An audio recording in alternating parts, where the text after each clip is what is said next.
Hi everyone, subscribe to our YouTube channel and hit the bell to never miss a video from the Chelsea Flower Show 2024. The best information and stunning visuals will be available on our channel. Follow and support us. As the clock slips past midnight on May 31st, the garden and I have arrived where we most need to be. There is much change and development to come, and the beginning of June is a very different place to the dog days of late July and August. But nevertheless, their sense of arrival at summer is undeniable yet has the freshness and inner glow of spring. Nothing is jaded. The days are long and light with dawn just after 4 in the morning and the light remaining until well after 10 at night. The weather is varied. This is England after all. But somehow that does not matter. Even the rainy gray days are beautiful. The British garden and countryside is at its very best, and I adore every second of it.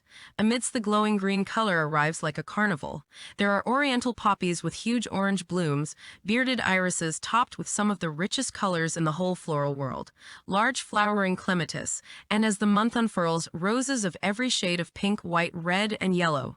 I am sure that the secret of June is that it is not the peak of the garden's year or aspirations. The vegetable garden is still surprisingly empty at the start of the month, and although a June border is always lovely, it never has the range of plants or colors that come along later in summer.